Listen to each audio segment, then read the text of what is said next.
Hello everybody, comment ça va bien dans la casa? Je profite de ces derniers jours de juillet pour te partager la leçon d'humilité que je me suis pris dans les dents ces derniers jours, en tout cas sur ce mois de juillet. Ça a été comme une baffe cosmique ou pas d'ailleurs, mais une énorme baffe, mais vraiment d'humilité. Et je me suis dit, tiens, ça fait longtemps que tu partages plus justement un peu ces partages de vie perso et de vie pro, parce qu'en tant que thérapeute, j'en entends aussi pas mal. Et pour moi, c'est toujours hyper intéressant quand tu entends l'histoire des autres. Ça te permet pour moi, enfin moi ça me fait ça chez moi, ça me permet de cheminer intérieurement parce que j'entends ce que j'aurais pu vivre, mais qui n'est pas personnel. Donc j'ai une espèce de distance qui me permet de comprendre des choses et de voir des choses.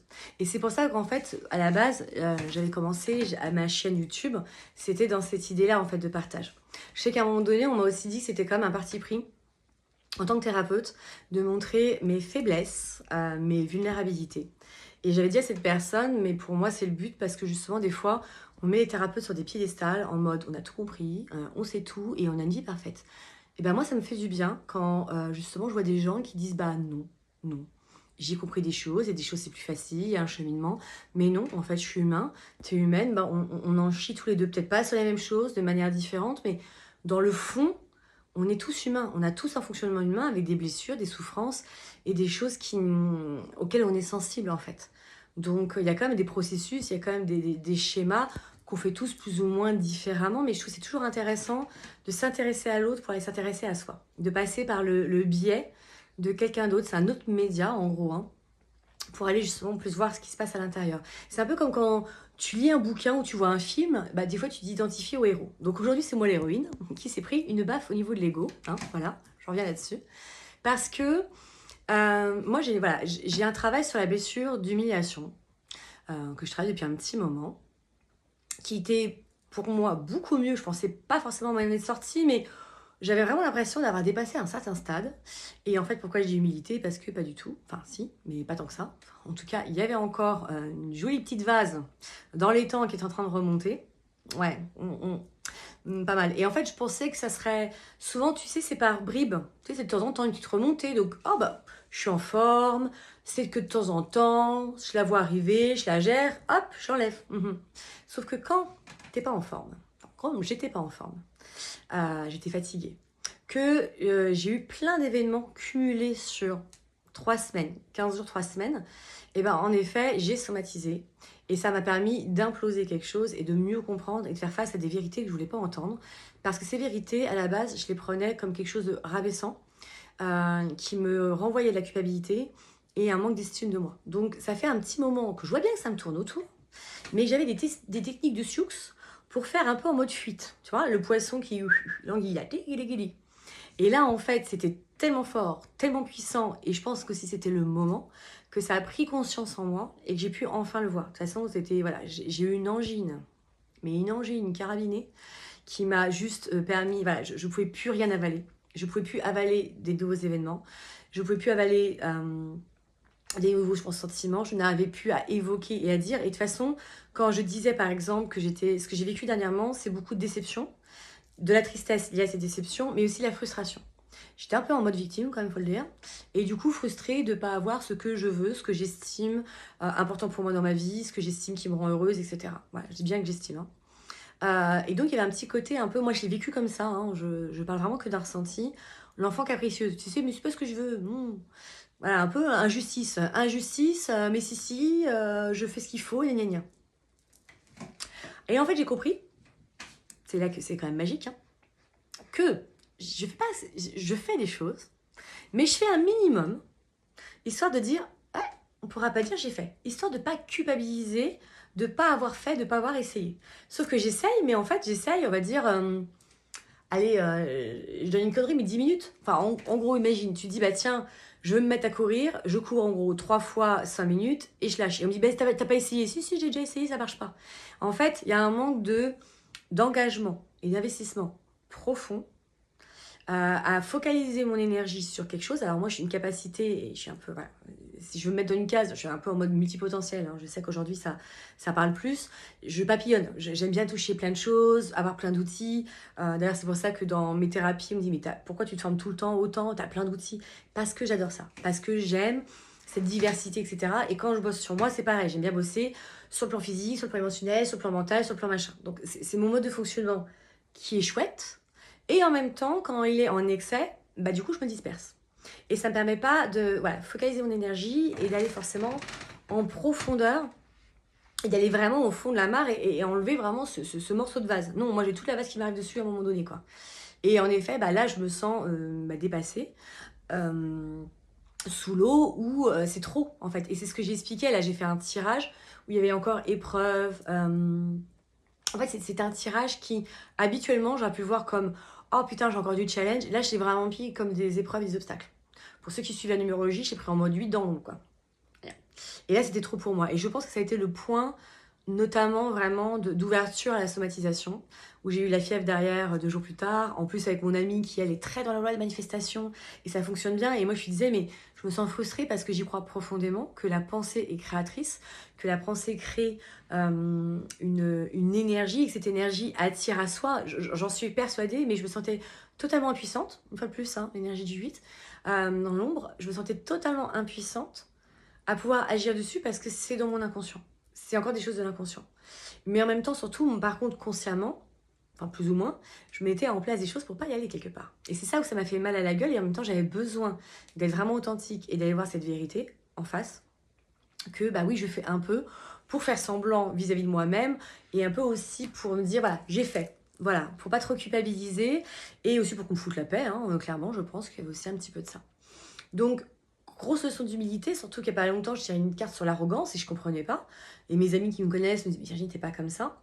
Alors, non, je ne suis pas arrogante dans mon comportement vis-à-vis des gens. Par contre, intérieurement, oui, parce que ma forme d'arrogance à moi, par exemple, elle me l'a très bien dit, ma thérapeute, et j'avais fait aussi pareil, un tirage sur la naissance égyptien. Enfin, en gros, voilà, moi je suis un bélier fougueux, hein, qui avance, qui adore la vitesse, ou que ça aille vite. Voilà, j'aime ça. Je parle vite, hein, ça s'entend, hein, j'ai cette énergie-là qui est chouette, sauf que je confonds vitesse et précipitation, et que souvent aussi, je fais 500 mètres, j'ai l'impression de faire 3 kilomètres. Mais vraiment. Et en fait, c'est pour ça que je suis frustrée, parce que chaque fois je me dis, mais si j'ai fait, mais si j'ai... Et voilà, et donc moi j'ai l'énergie du bélier fougueux qui donne l'impulsion pour défoncer un mur, hein, je te le défonce ton mur. Hein. Mais alors après, s'il y a la persévérance, et je suis censée ramasser toutes les pierres, tous les débris, tous les machins. Tu vois l'image? Et en fait, c'était ça. Et je me suis rendu compte que je suis persévérante et courageuse parce que je reviens quand même. Je me laisse jamais abattre, entre guillemets. Mais je crée une espèce de croyance de putain, la vie, elle est dure, j'ai que des obstacles et j'avance. Enfin, j'avance pas. Et c'est laborieux, en fait. Et je me ressens du coup en échec, etc. Alors que finalement, je me suis pas engagée vis-à-vis de moi-même par amour, par respect pour moi et pour me créer du bonheur. Je ne me suis pas investie sur moi-même. Je le fais parce qu'il faut le faire. Et parce que j'ai bien conscience que si je bouge pas, il se passera rien. Mais je sais pas si tu vois la nuance parce qu'elle est très sensible et moi j'arrivais pas à la capter avant. On me disait mais j'ai une amie qui me disait mais tu t'engages pas réellement avec toi-même. Elle dit je te sens pas. Enfin alors que par contre tu me demandes de m'engager pour des gens pour une cause humanitaire mais je suis la première mais je te défonce tout. Et je pense que je suis même capable d'être persévérante et même d'aller en profondeur. Mais c'est que comme moi j'aime bien voilà toucher à plein de choses, bah je touche beaucoup de choses en surface et du coup j'y reviens régulièrement pour aller plus en profondeur en fait. Hein. Et cette vérité-là m'a fait mal. Elle m'a fait mal parce que à ce moment-là, j'étais dans la comparaison. Moi qui ne suis pas quelqu'un de jaloux, j'ai presque pu être jalouse. En tout cas, envieuse, mais pas envieuse dans le bon sens de tu m'inspires, ah ouais, j'ai envie de la même chose. Mais plutôt dans le mode, putain, voilà, moi j'ai pas. En fait, c'est ça. Ça me renvoyait vraiment à ma frustration de, moi j'arrive pas à avoir ça en fait. Et pourtant, j'ai l'impression, je dis bien l'impression de mettre toute l'énergie, les moyens. En fait, c'est pas vrai. Vraiment, à un moment donné, quand j'ai pris du recul, j'ai dit non, c'est pas vrai. Je me suis pas donné tant que ça les moyens. Mais avant, quand je disais ça, j'avais tellement de culpabilité. Ça me renvoyait tellement une mauvaise estime de moi et un désamour de moi et qu'en fait, je pouvais pas me le dire. Je pouvais pas avoir cette vérité-là. Et c'est pour ça que des fois, on dit que toute vérité n'est pas bonne à entendre parce qu'il y a des moments où tu peux pas l'entendre. C'est pas possible. Quand c'est prêt, tu vois, là, je l'ai accueilli. J'ai vraiment, hein, j'ai même des personnes qui m'ont dit, mais on sent que là, tu es vraiment dans l'accueil de ta vulnérabilité, que tu as... Bon, je pense qu'il y a encore des degrés, hein. Mais voilà, je me suis pas sentie dans ma blessure d'humiliation. J'ai vraiment fait la différence entre humiliation et humilité. Et au tout début, quand j'ai commencé à travailler en thérapie, je faisais pas, mais vraiment le distinguo. Ma thérapeute, à chaque fois qu'elle me parlait d'humilité, j'entendais humiliation. C'est un truc de dingue quand même. Hein. Pour moi, c'était toujours me rabaisser, me rabaisser. Et en fait, dans ma tête, je me trouvais des excuses qui pour moi n'étaient pas des excuses, mais qui me permettaient, dans ma tête c'était « Ah, je suis de plus en plus douce et bienveillante avec moi ». Ah bah alors, oui et non, je dis pas non, hein, mais pas tant que ça. Ces excuses me permettaient de me positionner comme une victime un peu, en tout cas de ne pas prendre pleinement ma responsabilité sur plein de choses. J'étais trop en souffrance, trop dans mon truc laborieux, et surtout cette envie vraiment d'une douceur et de bienveillance, mais pas utilisée à bon escient au final. Alors que là, quand j'en parle, je me sens pas coupable, etc. Je dis oui, je suis humaine, t'es humain, je suis humaine. Oui, et des fois tu fais des choses, voilà, tu crois que c'est bien et c'est pas forcément bon pour toi. Oui, j'ai donné mon meilleur à ce moment-là et en fait, ce meilleur-là ne me suffisait pas et je l'ai jugé et donc j'ai préféré me voiler la face. Mais c'est inconscient, c'est des systèmes, en fait, c'est des systèmes de protection. Et ça, je le vois vraiment, on a plein de biais cognitifs dans la tête. Hein. Notre cerveau nous ment, notre cerveau nous trompe. Nos cerveaux, de toute façon, on a la vision que de nos croyances. Donc, c'est pour ça que quand moi, les gens, ils veulent me faire voir des choses ou me convaincre, je dis, mais en fait, c'est si ma croyance ne change pas, je vais continuer à voir les choses comme je les vois. Voilà. Et des croyances, j'ai pas envie de toucher, et des croyances, j'ai besoin d'y toucher. Hein. Mais c'est vrai que là, vraiment, je me suis accueillie dans ma vulnérabilité et dans mon côté humain en disant, oui, t'es humaine. Et en plus, en tant que thérapeute, je trouve ça encore plus fort. J'en ai parlé avec une patiente en lui disant, mais croyez pas que moi, je suis... Ah, j'aime pas le mot, j'ai dire vaccinée. Je suis intouchable par rapport à ça. Moins dur, moins longtemps, moins souvent. J'ai des outils pour. Je suis suivie en thérapie. Ça fait longtemps que je me remets en question. Donc oui, ça va peut-être plus vite. Là, vraiment, le fait d'avoir ce ganglion droit là qui m'a explosé la gueule, hein, mais vraiment, je pouvais plus presque respirer à un moment donné. Et c'est con parce que j'arrivais pas à toucher l'émotionnel. Je disais, je me sens déçue, je me sens triste, je me sens frustrée. Je le disais, hein, je ne le ressentais pas. Et je n'arrivais pas à avoir accès à ça. J'essayais d'avoir accès, j'y arrivais pas à avoir accès. En plus, j'ai une amie qui est venue que j'aime énormément et qui est pleine d'amour et tout. Donc, je me sentais pas bien, mais en même temps, je me sentais hyper heureuse qu'elle soit là. Je passais des bons moments, mais en même temps, j'avais toujours ce truc qui n'allait pas. Donc, j'étais en mode, bah, je sais que ça va dans le fond, quelque chose qui va pas. Je sais aussi qu'il y a plein de choses qui vont et que je vis des super moments avec elle. Et c'est comme si ça avait aussi neutralisé quelque chose, en fait. Et là, donc, j'arrivais pas à y accéder. Et donc, samedi, j'ai commencé à récupérer ma voix. Merci aux antibiotiques, hein, au passage. Là, il n'y avait que ça, hein, voilà. Et là, hyper intéressant, je me dis tiens, je vais laisser un message à ma thérapeute. Et magique, parce que ma thérapeute, c'est une maman spirituelle. Au bout de 4 minutes, hein, voilà, j'expliquais juste, bon, l'angine, nanana, puis après, je dis, bon, je t'explique quand même un peu le contexte. Et là, je me suis effondrée. Mais je me suis effondrée, j'ai pu enfin toucher l'émotionnel. L'émotionnel m'a permis de pouvoir vider, de comprendre, prise de conscience, acceptation, mise en action. Depuis, j'ai fait plein de changements dans ma façon de voir les choses, des changements que je veux faire depuis des lustres, que je n'y arrive pas parce que ça me demandait encore des efforts. Et que comme j'étais pas investie vis-à-vis de moi-même, mais investie dans le résultat, dans le il faut, etc., et pas juste dans le processus et dans donne-toi des objectifs, c'est bon pour toi et tu prendras le temps que ça te prend. Ça prend encore 2 ans, ça prendra encore 2 ans en fait. J'apprends la patience, je ne suis pas quelqu'un de base de patient. Depuis que je suis partie de Paris, que je suis dans le sud depuis mes 40 ans, putain, j'apprends la patience. Grave. Et c'est ok en fait. Voilà. C'est pas à mon rythme, mais c'est ok pour autant. Et des moments, ça va aller vite. C'est même moi, là d'ailleurs, ça allait très très vite. C'est même moi qui m'accroche et qui a l'impression même de louper quelque chose presque. Hein. Et ce qui est aussi intéressant, comme on peut, voilà, je vais essayer de finir là-dessus pour que ce soit pas trop long. Ce manque de bienveillance. Je disais tout à l'heure, j'essaie vraiment d'être de plus en plus douce avec moi depuis des années. Sauf que des fois, en fait, cette douceur, c'est plutôt de la... C'est même pas de l'indulgence. Comment on dit ça déjà? Voilà, vous voyez, j'ai pas le mot. C'est pas la conciliance, mais c'est...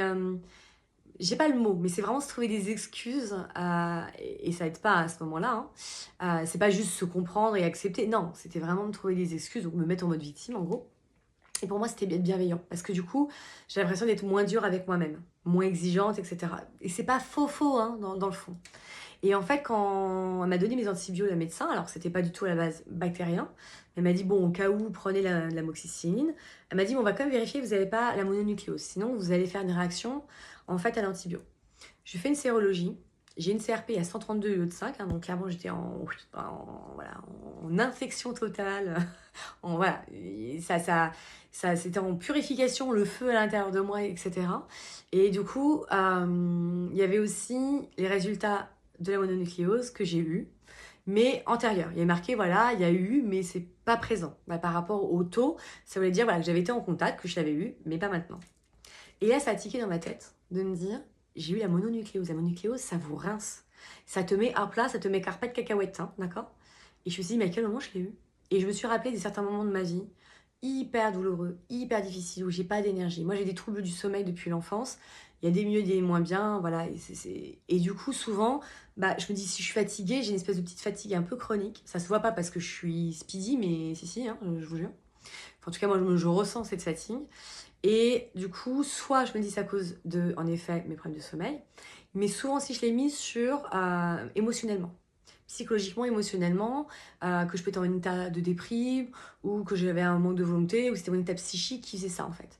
Et là, ça m'a vraiment, mais là, j'arrive à le dire aujourd'hui, mais j'ai fait un message tout à l'heure à une amie, j'ai les larmes qui montaient, de me dire, mais à quel point à ce moment-là, en fait, je me suis pas respectée et j'ai même pas fait d'analyse pour me dire, Virginie, peut-être que ta fatigue n'est pas que psychologique ou parce que tu dors mal, en fait. Il y a peut-être autre chose. J'ai pas eu cette bienveillance et je me suis forcée à continuer à bosser et toujours avancer et avancer. Et c'est pour ça que souvent je dis, faites la différence entre la résilience et la résistante. Moi, je suis une très bonne résistante. Ah, je vais avancer, hein. J'ai 3 couteaux dans le dos, j'ai 2 balles dans la jambe et un boulet. Je vais continuer à avancer comme un bon bélier que je suis. Mais dans quel état? Et à un moment donné, en effet, je peux plus. Et là, je m'effondre. Et là, je comprends. Et là, voilà. Et j'ai besoin de ces effondrements encore, hein. Peut-être que j'en aurai de moins en moins. Peut-être que j'en aurai. Ce sera peut-être le dernier. Inch'Allah, on ne sait pas. Mais en tout cas, voilà. Et aujourd'hui, c'est vraiment de dire, va plus vers la résilience et pas la résistance. Mais c'est tellement un fonctionnement que je connais. C'est tellement un fonctionnement aussi humain. C'est aussi tellement un fonctionnement que notre jolie petite société, no pain, no gain, machin, qui pousse toujours, voilà, la flemme, c'est mal vu, la procrastination, enfin, dans une espèce de truc un peu hyper et proactif que du coup, en effet, bah oui, ça a aussi nourri mes croyances. Donc voilà, j'avais envie de partager tout ça. Je ne sais pas si ça va te parler, c'est le but, en tout cas, ou si ça ne va pas parler, bah merci d'avoir écouté jusque-là. Mais voilà, aujourd'hui, vraiment, j'ai envie de continuer ce genre de partage. Parce que moi, voilà, j'adore quand les gens me parlent de leur vie. C'est pour ça que je suis thérapeute, hein, parce que je comprends plein de trucs à travers moi, à travers les autres. Je trouve que c'est d'une richesse. On apprend tellement à travers l'expérience et le relationnel aux autres. Et voilà, donc si tu as des questions, bah, n'hésite pas parce que l'idée aussi c'est ça, j'aimerais quelque chose aujourd'hui de plus interactif. Peut-être que je ferai des lives justement pour rebondir, pour que voilà, je trouve ça plutôt intéressant. N'hésite pas à liker, alors abonner, tout ça, je m'en fous, mais à liker ou à mettre un commentaire parce que moi ça m'encourage. Parce que c'est vrai que des fois je me dis, bah, pourquoi faire? T'es toute seule avec toi-même, avec ta caméra, alors tu te fais plaisir, hein. Mais en fait les gens ça leur parle pas. Et j'ai pas mal de personnes qui me mettent des messages en off, heureusement, de temps en temps. Mais c'est vrai que si je regarde juste mes likes, etc., hein, qui n'est pas en effet forcément représentatif hein, de l'intérêt, mais ouais, moi, vraiment, ça m'encourage à me dire, ça parle à des gens, donc je continue. Si ça parle pas, je vais pas continuer, hein. Clairement, c'est, voilà, je peux me le faire toute seule avec moi, ce travail-là. Et voilà, et en même temps, quand je dis ça, je me dis, mais ça va forcément parler à certaines personnes, et ça va forcément pas parler à d'autres. Mais en tout cas, voilà, le petit encouragement, bah des fois, ouais, on a besoin aussi de ces petits plus, de dire c'est cool ce que tu fais, merci, ça m'a permis ci, ça m'a permis ça. Moi, j'essaie de beaucoup le faire sur les réseaux, d'encourager les gens parce que c'est vraiment pas facile, hein, ça paraît peut-être simple, mais c'est vraiment pas facile de faire cet exercice-là, même si je le fais depuis 2015. Bah non, voilà, se foutre à poil devant une caméra, à nu, dans notre vulnérabilité, voilà. C'est pas forcément facile, surtout comme je dis dans mon statut de thérapeute, où souvent, voilà, on a cette espèce de froideur, où il faut pas que les autres sachent notre vie, pour que justement on puisse être légitime, crédible, ou qu'il n'y ait pas de transfert. Donc moi j'ai pris un parti pris, hein, je suis souvent à contre-courant de ce qui se fait. Donc voilà, like.